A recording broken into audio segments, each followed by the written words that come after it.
Picture चालू करो बे। आइए देखने मजा आएगा। ठीक है आलोक शर्मा जी, आप मोर्चा संभालिए। चुनाव लड़ना था, ऐसा लग रहा है कि आप लोग आपस में लड़ रहे हैं, वरना सीट शेयरिंग अनाउंस नहीं कर पाए। मुझे 2 दिन से कांग्रेस पार्टी के आरजेडी के प्रवक्ता कह रहे थे कि अभी 48 घंटा है, फिर बोले 24 घंटा है, अब अगले 2 घंटे में हो जाएगा, शाम में हो जाएगा। आपको चुनाव लड़ना है ना, आपस में आखिर क्यों सहमति नहीं बन पाई? क्या बात आड़े आ गई? अभी बताता है भाई, अभी बताता है, अभी किया ना, अभी बताता है। मुझे लगता है कि कहीं पर भी कोई ऐसी आफत नहीं है किसी भी तरह से, जिस तरह से दिखाया जा रहा है। हम भी अगर कहें कि अभी कुशवाहा जी की statement all is not well in NDA, कल की ही स्टेटमेंट है सुबह की। चिराग पासवान के प्रवक्ता 1 हफ्ते से गायब थे मीडिया चैनल से। नीतीश कुमार जी आज बहुत दिन से कोप भवन से निकले हैं, लेकिन आज उनको निपटा दिया गया है। और मांझी जी की क्या क्या स्टेटमेंट है पिछले 15 दिन की, वो सबने देखी है। कुछ चीजों पर, कुछ सीटों के ऊपर 1 दिन में, 2 दिन में, अभी 3 दिन हमारे पास है, अगर कोई 2-3 सीटों पर एडजस्टमेंट करना होगा तो वो हो जाएगा।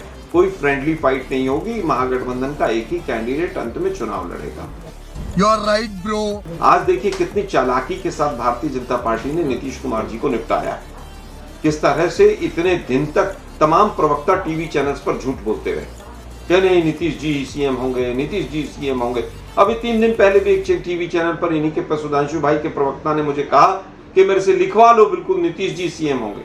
लेकिन जब आज पूरी तरह से नॉमिनेशन की भी डेट चली गई, तब इन्होंने पत्ते खोले कि नीतीश जी आप निपट चुके हैं, आप दूसरे शिंदे बन चुके हैं।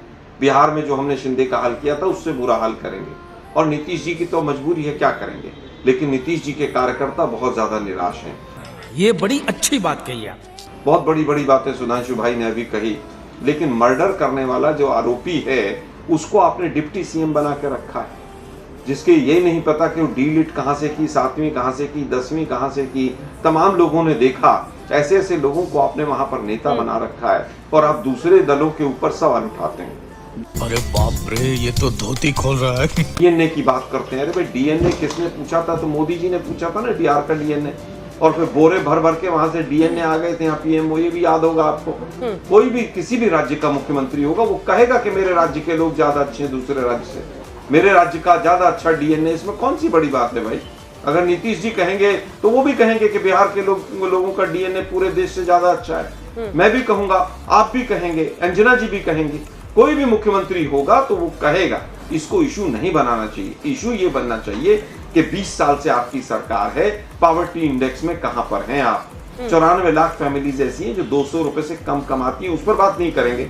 10 दिन तक तो टाइम खा गए, मोदी जी की माता जी को गाली दे दी, फिर उसको गायब कर दिया। वो कहां चला गया वो गाली देने वाला? क्योंकि भाजपा ही था वो जेल में है, उसके परिवार वाले भी नहीं मिल पा रहे हैं। वाह मोदी जी, वाह वाह। मीडिया के साथ ही अंजना जी जाकर उसका इंटरव्यू करती तो पता चल जाता कि बीजेपी ने कुछ पैसे वैसे तो नहीं दिए थे। दुर्भाग्य ये है कि बीजेपी चाहती है कि जो बिहार के मेन इशू हैं उनसे दूर करके रखा जाए। ठीक है, मैं इसका जवाब सुधांशु जी से लूंगी, लेकिन चूंकि आज की ये बड़ी खबर है इसीलिए मैं आपसे चाह रही हूँ, क्योंकि 3 बजे नामांकन खत्म हो चुका है और सवाल यही है कि अभी तक आप लोगों ने सीट शेयरिंग का ऐलान नहीं किया है, तो अंदर झांकने की भी जरूरत है। आप ही मुझे क्लियर कर दीजिए आलोक जी। गौरव बोराम, आरजेडी से अफजल अली नामांकन दाखिल कर चुके हैं, वीआईपी से संतोष साहनी। 4 सीट जो मैं सामने रख रही हूं आपके। वैशाली आरजेडी से अजय कुशवाहा, कांग्रेस पार्टी से संजीव सिंह। बछवाड़ा की सीट जहां कांग्रेस से शिव प्रकाश गरीबदास और सीपीआई से अवधेश राय। 4थी सीट बिहार शरीफ, कांग्रेस से उमेर खान और सीपीआई से शिव कुमार यादव। अब यहां पर फ्रेंडली फाइट नहीं होगा तो क्या होगा? एक वापस लेगा, कौन वापस लेगा? अंजना जी अंजना जी, अब तू गया बेटा, अब तू गया, देख तेरी औकात मैं दिखाता हूँ तुझे। 125 से 150 सीटों का ऐलान सब लोगों ने अपने अपने कैंडिडेट्स का उससे भी ज्यादा कर दिया है। अगर उसमें से कहीं पर 3-4 सीटों पर आपको प्रश्न चिन्ह नजर आ रहा है तो स्वाभाविक है उस प्रश्न चिन्ह के ऊपर चर्चा होनी चाहिए। मैं फिर आपको आश्वासन देता हूँ, 1 दिन रुकिए, कल तक के सारे चीजें जो हैं वो पूरी तरह से सिमट जाएंगी। जब लगता हो सभी कैंडिडेट्स को कि हम जीत रहे हैं, महागठबंधन जीत रहा है, तो स्वाभाविक है कि वहां पर ज्यादा से ज्यादा लोगों को अपेक्षा रहती है कि हमें टिकट मिले। और सभी सीटों के ऊपर सभी राजनीतिक दल भी चाहते हैं। मामला कहाँ फंसा, कुछ तो बताइए आलोक जी, कहाँ फंसा? क्या मतलब ईगो क्लैश हो गया? देखिए, सीट ज्यादा था, क्या प्रॉब्लम थी? कहीं कौन है ये लोग, कहां से आते हैं? कोई ईगो क्लैश नहीं है। देखिए कुछ चीजें ऐसी हैं, क्या मुकेश सहनी जी को बार बार ये कहना कि मुझे पहले ही डिप्टी सीएम डिक्लेयर कर दो, क्या वो ठीक था? गठबंधन की बात है तो सब मिलके बैठ के तय करेंगे, सब चीजें होंगी। इस तरह की एक दो चीजें रही, और हर दल चाहता है जब कोएलिशन पार्टनर्स होते हैं कि मुझे ज्यादा से ज्यादा सीटें मिले। लेकिन मुकेश सहनी को डेप्यूटी सीएम डिक्लेयर करने पर क्या तेजस्वी जी तैयार थे? आलोक जी वो चाह रहे थे। देखिए, मेरी तेजस्वी जी से ना तो बातचीत आज तक हुई है, ना अभी होगी चुनाव तक, जब तक वो बहुत बिजी रहेंगे। लेकिन इतना जरूर है कि गठबंधन में वाह क्या मुस्कुराहट है। सब चीजें मिल बैठकर ही तय की जाती हैं। चलिए, तेजस्वी जी से तो आप मिली थी, आप पूछ लेती उनसे। देखिए, मुझे लगता है कि झांसे में तो नीतीश कुमार जी को रखकर इन्होंने निपटा दिया, और झांसे में रखकर इसी तरह से शिवसेना को निपटाया था एक धड़े को, और झांसे में रखकर अकालियों को भी ऐसे ही निपटाया था। इनके साथ जो भी गठबंधन करता है उसको झांसे में रख के आखिरी दिन निपटा देते हैं ये। मैंने कहा कि हर मुख्यमंत्री अपने राज्य के लोगों को श्रेष्ठ कहता है, इसमें कहाँ पर दिक्कत है भाई? इसमें कहीं कोई दिक्कत नहीं है। मैं अभी चाहूँगा कि मेरे यहाँ के लोग ज़्यादा अच्छे श्रेष्ठ रहें, अच्छे रहें, लेकिन मोदी जी ने डीएनए की बात क्यों की थी उसको भूल गए आप दिक्कत इतना छोटा पहले कभी नहीं हुआ होगा। यह है कि बुद्ध की भूमि पर 12 रेप पर वीक होते हैं और 12 मर्डर पर वीक होते हैं, उसके ऊपर चर्चा नहीं करना चाहते। आप एनसीआरबी के आंकड़ों पर चर्चा नहीं करना चाहते। 10% से कम लोग हैं जो 12वीं पास कर पा रहे हैं, ड्रॉप आउट रेट हाईएस्ट है बिहार में, उस पर चर्चा नहीं करना चाहते। आप माता सीता की तो बात करना चाहते हो, लेकिन वो बच्ची जो मुजफ्फरपुर से पटना जिसको इलाज मिलना था उसकी बात नहीं करना चाहते हो। आप बात करना चाहते हो कि माता सीता की वजह से बिहार है। अरे भाई, मैं तो कहता हूं आज की हर बच्ची माता सीता का रूप है। आप उनकी रक्षा करने में नाकाम क्यों हैं? एनसीआरबी के आंकड़े कहते हैं दिल्ली और पटना सबसे अनसेफ सिटी है, उसके ऊपर बात नहीं करना चाहते हैं। एग्रीकल्चर में 4th नंबर है नीचे से, और पर कैपिटा इनकम में ऑलमोस्ट लास्ट है, उस पर बात नहीं करना चाहते। युवाओं को बेरोजगार रखने वालों जनता माफ नहीं करेगी। जीडीपी का कंट्रीब्यूशन 3% है बिहार का, 12% पॉपुलेशन है, आप उस पर बात नहीं करना चाहते हैं। फिजिकल डेफिसिट 9% है, राजकोषीय घाटा, और कर्जा जो है लगभग 5 गुना 7 गुना बढ़ता चला गया। अनएम्प्लॉयमेंट रेट 9% है। यहां पर तमाम चीजें जो नेशनल एवरेज है उससे कितनी बुरी हालत में आप उस पर नहीं बात करना फिर आप दोनों के बीच में ही बहस रह जाएगी। फिर आप दोनों के ही बीच में बहस रह जाएगी। आप हाथ उठा रहे हैं जवाब देने के लिए, तो बीच में ना बोल। सिर्फ 2 लाइन में दीजिए, मुझे आरजेडी वर्सेस जेडीयू दिखाना है। जल्दी से सुधांशु जी, किसको झांसा दे रहा है, कौन साझा हो रहा है, ये दिखाया जाए। जयंत जिज्ञासु और अभिषेक झा को एक साथ दिखा दीजिए। जैन जी, कौन किसको झांसा दे रहा है? वो महाराष्ट्र याद करा रहे थे, तो बाद में उद्धव ठाकरे की पार्टी भी बोलने लगी कि अगर सीट शेयरिंग ठीक से होता, पहले से उद्धव ठाकरे को सीएम कैंडिडेट दिखाया गया होता, तो महाराष्ट्र में भी अच्छी परफॉर्मेंस होती। यहाँ पर किसका ईगो आड़े आया? वो कह रहे हैं कि मुकेश सहनी डिप्टी सीएम चाहते थे, ज्यादा सीटें चाहते थे, यहाँ पर पेच फंसा क्या? सीट शेयरिंग नहीं अनाउंस कर पाया? देखिए, ये हम लोग एक लोकतांत्रिक गठबंधन का हिस्सा हैं, और जितने घटक दल हैं वो सब जमहूरी मिजाज के। ये तो कोई डिक्टेटोरियल रेजिम में ऐसा होता है कि कोई सिंगल लीडर प्रोजेक्ट किया जाए और उस एक नेता के इर्द गिर्द सारी बहस केंद्रित हो जाए।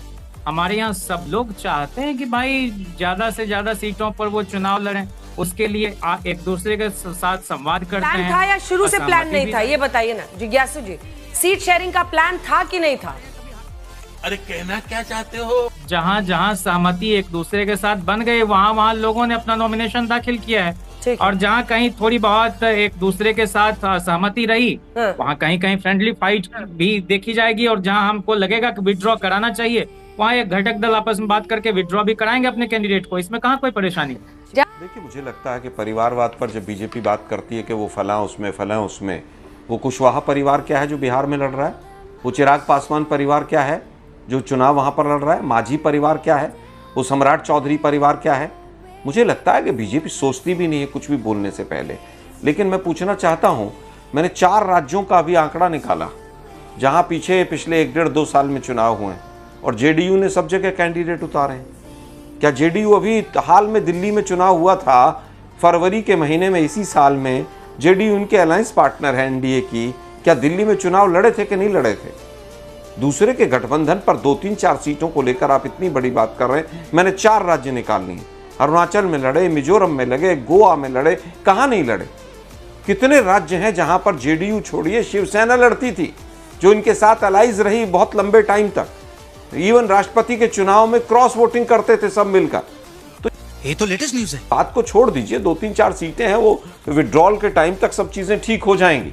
मैं फिर कहूंगा कि आप लोग पूरे बिहार को गुमराह कर रहे हैं। पहले आपने गुमराह किया SIR के नाम पर, SIR के मुद्दे पर गुमराह किया, वोट चोरी के नाम पर, कि पूरा बिहार उस काम में लग जाए, बिहार के मुद्दे पीछे छूट जाएं। वो जो पुल बनने से पहले गिर जाते हैं उनकी कोई चर्चा ना करे।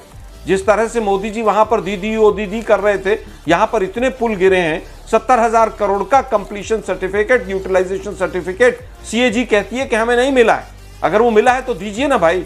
22,000 करोड़ रुपए ऐसा है जो कहीं यूज होना था, यूज कहीं हो गया।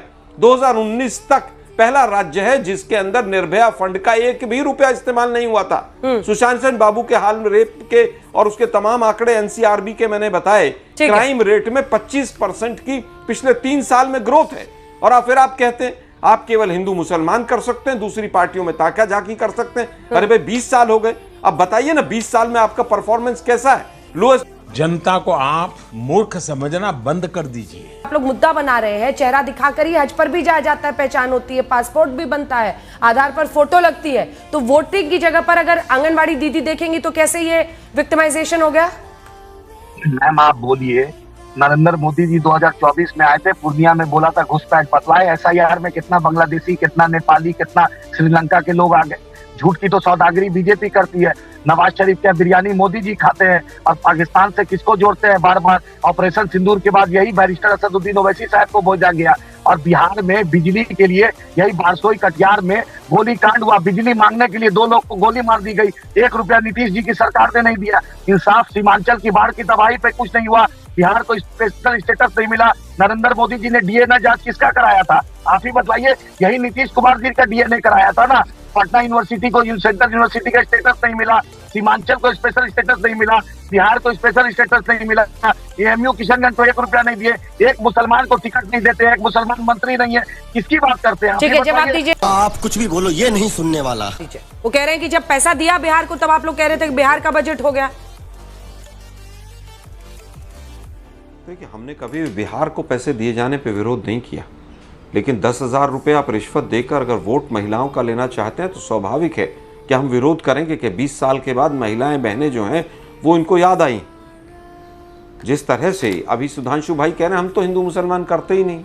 अरे भाई आप तो, आपसे ज़्यादा तो कोई नहीं करता, और देश में सबसे ज़्यादा अगर कोई करता है तो नरेंद्र मोदी जी करते हैं।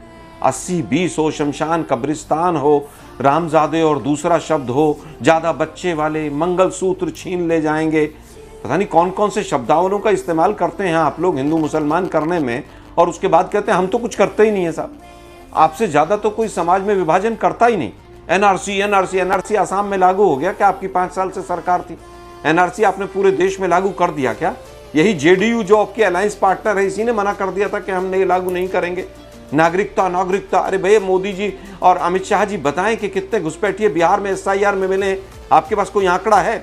इलेक्शन कमीशन तो दुम दबा के भाग गया। Emotional damn it. 500-700 लोगों ने कहा कि साहब ये हैं, और 200 लोगों ने खुद मना कर दिया है। 200 लोगों का हम नाम काट देंगे। मतलब यहाँ तो अभी तो घुसपैठिया सबसे बड़ा मुद्दा बन रहा था। झारखंड में भी बना, दिल्ली में भी बना, बिहार में भी बनाना चाह रहे थे, लेकिन आज आप बिल्कुल किसी भी चीज पे कोई घुसपैठिया शब्द मुंह से निकालने को तैयार नहीं है। देश के प्रधानमंत्री के 4 भाषण उठा लीजिए SIR होने के बाद, अब घुसपैठियों को भूल गए। अमित शाह जी भी भूल गए। कल से वहां बिहार में इतने लंबे लंबे भाषण हो रहे हैं, कोई घुसपैठिया शब्द की बात नहीं कर रहा है। दुर्भाग्य ये है कि आज भी आप जो आज के ज्वलंत मुद्दे हैं उनको नहीं किसी भी रूप में आगे लाना चाहते हैं। अध्यादेश फाड़ा नहीं गया था। राहुल गांधी ने केवल ये कहा था कि इस तरह का अध्यादेश, एक तरफ आप अगर भ्रष्टाचार से लड़ रहे हैं और इस तरह का अध्यादेश आता है तो अगर मैं चाहूं तो उसको डस्टबिन में फाड़ कर फेंक देना चाहिए।